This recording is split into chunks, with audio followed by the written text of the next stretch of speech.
Hey everybody, welcome back to the Spin Rack. I'm here with my boy Cal. Say what's up, Cal.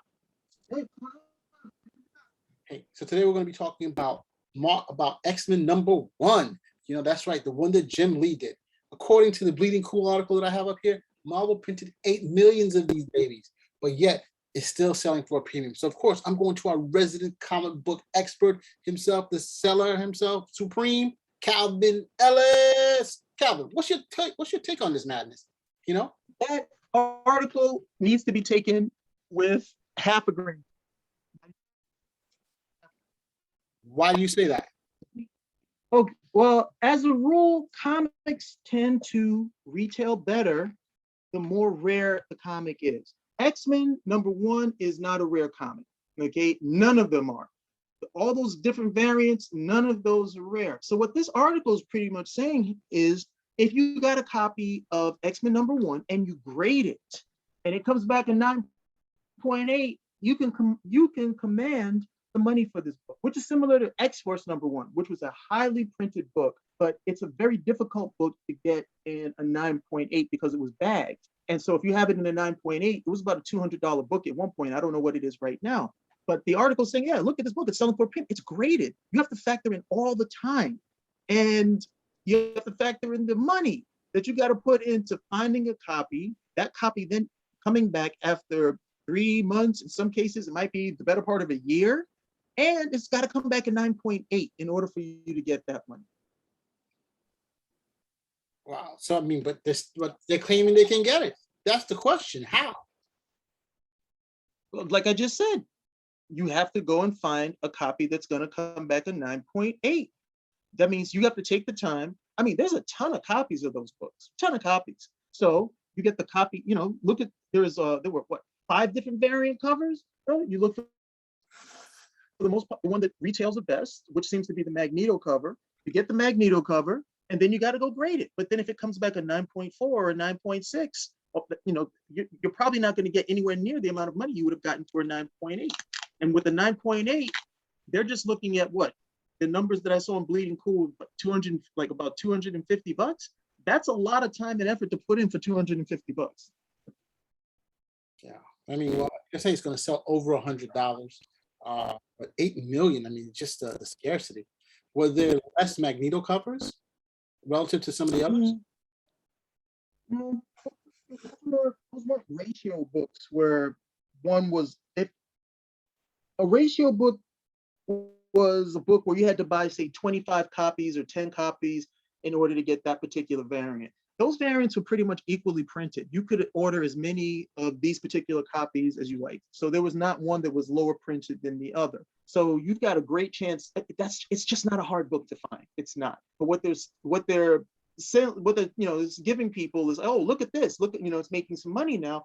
Like, yeah, but you got to really put some work into that, into getting that particular money. This is not like the regular copy, which was, you can still get that book for $1 in a lot of cases. It's not like saying the regular copies have appreciated and now, okay, great, you can get $20 for this book. They're talking about going through a process in order to get that money. And it's still a crapshoot because you don't know if it's going to come back the grade that you need. This is the one that came out in 1991. I mean, because of course the 63 one has got to be worth mad loot, right? Well, that's 2 different things. 63 one is the first appearance, much rarer. This is one that had 8 million copies. If the 63 one had 8 million copies, it wouldn't be rare either. Yeah, I hear that. So I'm the looking whole idea with comics is rarity and scarcity. And it's not the same thing. Comic can be rare. Spider-Man Amazing Fantasy 15 is a rare book, but it's not necessarily a scarce book. Okay, a rare book, limited number of copies, but it can be found. That might be something that pops up 3 or 4 times a year, okay, or once a month, but it can be found even though it's a rare book. Scarce, that is something where you may not see that book for several years, and it pops up here and there, and guys have to really look for it at the end of the day. So you look at X-Men #1. X-Men #1 has the honor of being not only its a first appearance, but it's also a rare book because it's from the Silver Age. So there's just not a lot of copies out there, and so they're going to go for a premium the better condition the books are in. X-Men #1, Jim Lee's covers, these are not rare books at all. not by any stage of the imagination. So what's your take on this one here that's selling on eBay for $12? Huh? What's your take on this one here that's selling on eBay for $12? The guy was fortunate and got 12 bucks. So we got the Magneto cover and stuff. So he's like 12. It's still on sale on eBay. That's what they're asking for. They've had them on sale forever. Those books, those books are going to be there because some people actually want them. The idea is that you have to remember, like, if we're in New York City has a ton of comic book stores. And if you don't have a comic book store in New York City that you like, you can always drive upstate or Long Island, or even go to New Jersey or to Connecticut or to Pennsylvania. So you can access comic book stores without too much of a hassle. As long as if you have an automobile, you can access a ton of comic stores. If you're in New York City, you got public transportation, you could spend your day comic book store hopping if that's what you want. Then you go to other places where they don't have the same access or the same amount of stores. So those guys are going to go to eBay. Okay. And those are the guys who are looking to buy it. So you can charge a little bit more for it. But here I can go and find I could literally go and probably go to 1, 2, 3 stores and find X-Men #1, and I could easily get that for under $12. So an eBay price is something where you're selling to somebody who doesn't necessarily have ready access to the book, or there's a wave going on, so the book might have spiked up, which is guys buying it because they're like, oh, I want to buy a copy and grade it, and then wait 6 months and see if I get a 9.8. So you might have a little bit of a fight in terms of the book's overall price. But you shouldn't go by eBay numbers if you're looking to buy the book, to do those sorts of things, and you're looking at eBay numbers. You got to remember that those numbers can fluctuate greatly, like the stock market. So it can be $12, and then you went and graded it. By the time you get it back, it's back to whatever it was, if anybody wants to buy it at all. Interesting. All right. Well, hey, that's so. I mean, any particular comics that you've been seeing that people doing some ridiculous stuff about recently? Well, if you want to stay on the X-Men book, there are X-Men books that Jim Lee did that do retail well, but those are the newsstand copies. Newsstand copies are the ones with the barcode, not the one where you would see Spider-Man in the corner box, or the X-Men in the corner box, or some image, but the one with that the lines and the numbers, that barcode. Those sell much better because those are rarer than the other ones. There were 8 million printed, yes, but the majority of them went to comic book stores. If you got one that was off the newsstand, there were a lot less, especially since most books around that time, it's the 90s. I think the ratio is that you had maybe like 88% of the market, if I remember the numbers correctly. Please don't quote me on these, but it was about 88% of the market was going to the direct market, comic book stores. And then you maybe had 12% of the other books were going to newsstands, and by newsstands, it means it was going to a proper newsstand or a supermarket or a department store or a pharmacy, any place else that might have sold comic books. Those were newsstand options over there. And those books wouldn't have been protected as well. A lot of times you get them, they're not in the best condition, but they're significantly rarer. So if you had 8 million copies,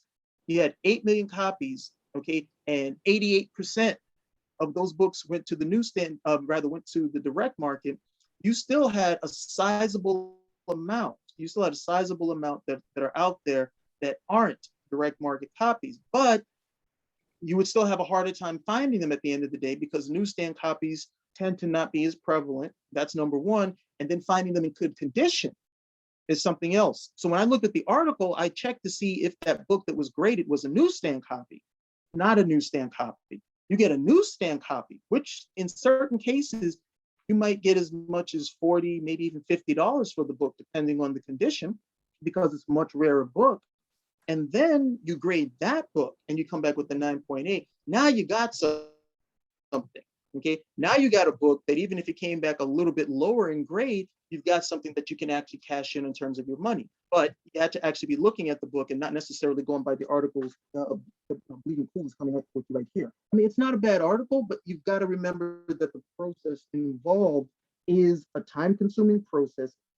and it's not something that's necessarily going to yield you what they're talking about in that type of article, which can be seen as a little bit sensationalist at the end of the day. If you actually look at the books, learn a little bit more about them, and you learn, a little bit more about the newsstand market, then you'll say, okay, well, this is selling like this. How much does a newsstand copy sell for? And that's always something you should do as somebody who wants to be a seller. If you're looking at it, is there a newsstand copy? Is there a variant? What's the rarest copy of this book that I can get my hands on? You do that, then you can ensure that at the very least, for the money you're spending, if you spent $12 on the book, but you can still make $200 on it because it's a newsstand copy, even if it comes back at 9.4, good business. If everything is pegged on that book being a 9.8, then you're really rolling the dice. And I know some guys, live on adrenaline, like to do impulse buys, love the whole mystery box feel. That's not me. I want to know I'm going to make money regardless if I'm putting money down. So Cal, I see here that they have a couple of things. They have Jim Lee, X-Men number 4, Jim Lee is going for $70 on, which is a newsstand copy that's going for $70. First appearance of Omega Red, and that's on eBay. And then they also have number 11, X-Men 11, classic Jim Lee Wolverine newsstand. That's going for $75. But they're not graded. But they're not graded. Yeah, but I don't know. I'll repeat what I said earlier. I heard what you said about the newsstand, the rarity of the newsstand copies. Right. So I mean, what I'm saying, it basically follows what you were saying.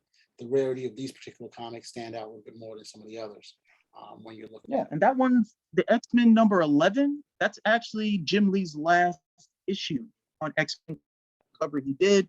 That's his last art on X-Men. It's a Wolverine cover, and that's not actually the rarest one. There's actually a variant of that. A silver 4 variant of that X-Men 11 that sells for close to $200. Interesting. Yeah.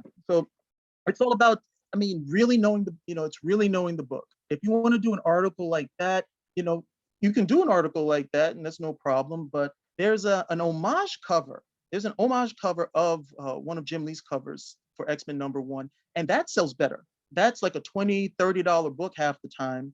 At the end of the day, and that sells better than the actual book that it's homaging at the end of the day. So yeah, if you want to put in that effort to go get the book graded, no problem. But there's a chance that by the time you get it back, people may not want to pay $200 for it, or all the people who wanted it, they spent their money on it. Now there's nobody else who wants it, or the people who do want it don't want it because they want it in their collection. They want to sell it. So now you're getting people offering you half of it or a third of it because they want to try to mark it up. So you want to be very, very careful with that type of stuff. Like I got a box full of X-Men number 1. I'm going to grade all of them, this sort of thing. You can grade all of them. If they all come back 9.8, that's great. If they don't, what are you going to do? And that's what you really want to keep in mind. Got it. Yeah, I'm taking a look here at a graded version of that same X-Men number 11. Which is not a newsstand cut version, and it's going for $60. And it's an 8.5 CBCS, whereas the non-graded X-Men 11, it's going at $75. Well, once you grade a book, the condition is locked in. So you can have a book in 8.5 condition, but it's not graded. So that's going to be up to the buyer to make a decision as to what they want to pay for it based on what they think that condition is. But if it's an 8.5, that's one of the dangers of grading. Once you grade, the condition is locked in. So now, a guy may like, well, I don't want to pay X amount of dollars for an 8.5. I want to pay this much. 2, that's a CBCS book, and CBCS retails lower than CGC. A CGC copy in the same grade will probably sell for a higher amount of money. So do you have anything else you want to talk about regarding this, the X-Men or the grading before we? I do. Your resident X-Men fan is here. How the hell are they getting these prices for these X-Men books? There are 3 million of these books out there. It's not rare. Well, so you're saying I'm rich? I handle all of that at the beginning. Mars was recently newly educated. Take it away. I'll let you take it away since you're the resident expert. So, basically he's saying that the article is a little misleading, but Cal can give you more details on this. Well, I mean, it's just weird having these books, knowing that they were like 5 cents in the '90s, especially It's a dollar after it fifty. It's a dollar come. 50. Well, no, in the what they say it was the quarter bins. I'm going worse. I'm saying they were 5 cents because there's so many of them, and then now like they're finally paying off. All that waiting is like amazing stories. If all that waiting with my X-Men number ones is finally paid off, my five different editions finally paid off, and my especially my newsstand editions. Yes, I'm in the money. Kudos, That kudos for knowing that episode of Amazing Stories with Mark Hamill. Most people don't. yes. Remember that So one. it's every But you know, Hmm? just to recap what was said at the top, if I mean, there's again, if the guys, at least in that article, they're making the book, and I didn't say this at the top, they're making the book rare. Once you grade a book, you're making it rare because now there are less raw copies, there are less copies that are out there that are actually high grade, and that's part of the process as well. So that is part of what's going on here. But what the guys are doing is they're grading a copy, it's coming back 9.8, and guys will always pay more money for a 9.8 than they will for an ungraded copy or a lower grade. It's crazy the amount of money the guys will pay for a 9.8 as opposed to a 9.6. You'll have some books go for $500, $1,000, $2,000 because it's a 9.8, and 9.6 is going for 300. So it just doesn't make a lot of sense. The amount of money that they'll pay for it. I mean, the highest grades you can really have 9.6, 9.8, 9.9, and a 10. And for some reason, they look at a 9.8, and that's like great. You know, there's still 2 grades higher, but these guys will put out some money for a 9.8. And then you come over, what about a 9.6? It's amazing the amount of difference and the amount of money that comes into it at the end of the day. But you know, you're absolutely right. There's a ton of copies out there. If you're not coming back at 9.8, don't expect to get any money. If you don't have a newsstand copy, don't expect to get any money. Now, be smart with your money. Don't go running through your stocks. Hey, I got dozens of these books. Okay, yeah, you still may have dozens of 50-cent or 5-cent books. Don't expect to get any money on them. And whatever you do, keep your head about you. Don't go taking these books. I'm going to grade all of them. And then 6 months' time, you spent all of this money and you can't make any of that money back because the interest isn't there anymore. Well, I want to just ask one other thing since you talk about making a book rare. Did you see that Todd McFarlane is doing a Spawn where he's drawing a bunch of them that are a limited number of Todd drawings? But he's like saying this, like basically making a rare book. Like, what are your feelings about that sort of thing? Whereas he already has some success with the Spawn 300 and 301, and then the Spawn universe was kind of buzzing, and then now he's got this thing where he's drawing a cover, drawing a cover, but it's kind of a limited amount, maybe a few thousand. Like, do you feel that this is healthy for this market, or is this a good thing, or what are just your thoughts in general? Have you heard about it? Yeah, I've heard about that. It's not new what he's doing right there. I think Michael Turner and they posthumously had a bunch of art that was released for certain books, and the print run was definitely going to be really low on it. I mean, I like it because it helps to promote these type of books with the readership that you have. Fortunately, a lot of times these guys are just not. I mean, I don't know the approach anymore. I used to go in for the stories. These guys treat comics like trading cards a lot of times. So that was a trading card approach. You would go, you buy like a pack, and there'll be like one special card in there, and you get that card, and guys are willing to pay money for it. That's your audience, and that's what's going to drive the sales. Then that's is the smart thing to do. But this is something that they started instituting back like early 2000s, where say DC, I mean, you have variant covers that DC did back in the early 2000s that retail for so much money now because nobody cared about variant covers then. So you had to buy like 10 copies of a book or 25 copies of a book to get the DC variant. And then this is already DC. Most guys are like, DC, they're already going for Marvel, so a lot of times the stores didn't buy the 10, you may not have bought 10 copies of Adventure Comics to get the variant. Today, you go and look for the Adventure Comics variant, it's a $500 book, and it's not even graded because there were so few copies of that book that actually came out. But this is something that was already being done. We're like, hey, look, you're going to have a rare book on your hands. And that was to entice the store. Buy 10 copies of this, and then you'll have a rare book in this one. And you can sell that one, mark that one up, and make your money back that way, if not make some more money at the end of the day. And it was initially started then, and it's gangbusters now. So, what McFarlane is doing, and I can't fault him for it, is, look, this is the lay of the market. You got a healthy amount of interest in Todd McFarlane on Spawn. He does a cover, sells well. You limit the print run, and it does well. I mean, his print run is actually pretty large. You have some of these guys doing it they're doing it 250 copies, 50 copies, and it sells out. And then it sells out. Where did they go? Straight to eBay. They mark it up. Collectors pay for it. Yeah, I think this used Spawn Universe is the biggest print runs Marvel Image has had in quite some time, right? They're already doing a second print run. I don't know about Image.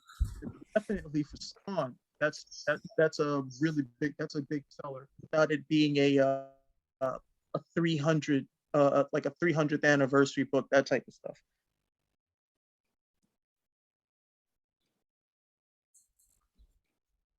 So, you look like you had something else on your mind, Morris. Yeah, I was just trying to. I can remember. I thought I saw some type of article about that from Image, or they had some type of release where they were talking about Spawn Universe was one of their biggest. But you're right, price just for 2020 or something like that. They said it sold over 200,000 units according to publisher Image Comics. It was the top selling issue. What does it say? It says, let me share it so you guys can see what I'm talking about. Oh, you can share it. Petey. What do you mean?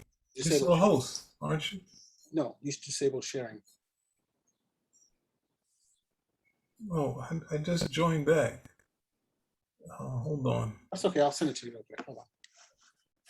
I made you the host. So, let me just share this image here. So strong sales right here. It says Spawn Universe #1, well over 200 units according to Image. Top selling first issue of the century, which says that makes it the top. Who's that? Who is that? Is that another Spawn? It was part of Spawn Universe. Babelfied Spawn? That's She-Spawn. That's not a dig. So I totally get it. They say image of the century, but the century started in 2000, right? So, not prior to that. So of course, in when they were hot in 1990s is different versus now. So that's what they're saying. The biggest, it outsold Firepower, which had it to reprint after 200,000 issues sold out. So it's pretty interesting. Firepower is a good book, though. Nobody cares. That's a Robert Kirkman book, right? Yeah. Nobody cares. You just ruined the thing was a positive, and you. Nobody cares. Oh, that's a good book. Nobody cares. Other book is out selling strictly on spec. Nobody cares. Wow. But that means they're not reading the book. That means they're just doing spec, right? So again, they don't have to. Why do they have to read the book? This is about spec at the end of the day. These are trading cards. They're not comics anymore. These are trading cards. If you say that, that means that Rob Liefeld is right, that he initially wanted to become a trading card guy, and he's still doing those practices with his comic books. Which I mean, who's it? Quesada. I say that, kind of was it tongue in cheek, but Quesada was like, hey, and Jemis was like, collectability isn't bad. So, and I think when he initially came back to when he was running Marvel, he felt that it was a positive thing. So that's not necessarily my mind, but to some people, they do feel it works. Most of those guys were, when you get that Image crowd, those guys are after the money. They're after the money at the end of the day. And the money at that time was not in comic books. The money at that time was in trading cards. Yeah. It was in trading cards. And then you go to Wizard, and what was Wizard doing? And the guy, if you were a comic collector and you associated with the wrong people and you were like, oh yeah, look at comics. I collect comics. Comics have value. And these guys are like, what? Comics don't have any value. If you don't have Action Comics 1, Amazing Fantasy 15, if you don't have X-Men #1, all the rest of it is just trash. You know, it's nothing. And these guys are like, oh, but look at these stories, and these things are great. They're like, whatever, no money. It wasn't, you know, stamps, coins, cards. Those things, you know, were collectible. Were collectibles at the end of the day. You could make some money. You could definitely make money on those. Comics, no. I mean, comics had to be graded first before that actually started taking off. But Wizard came over and said, no, treat comics just like you would do with a card or a stamp for that matter. Only do the variants, the first appearances, if there's some error copy or something of that nature, and really streamlined it to that's how these guys collect, not the story. Okay, it's rare that a whole bunch of the guys are after a book because of the story, or that book is expensive because it's a pivotal story. It's usually a first appearance, it's a variant cover, it's some sort of error copy, or it's usually something like that. But all of that comes from trading cards. All of it comes from trading cards. So now, when comics have become more like trading cards than ever, it started with those guys who were trying to get the same type of money that they were looking to get out of trading cards. So yeah, they kept pushing for it. They got it. Yeah. All right, so guys, we are done with this. Anything else before we continue until we close it out? Comic books are not trading cards. All right, guys. I agree. Spinner rack. Out.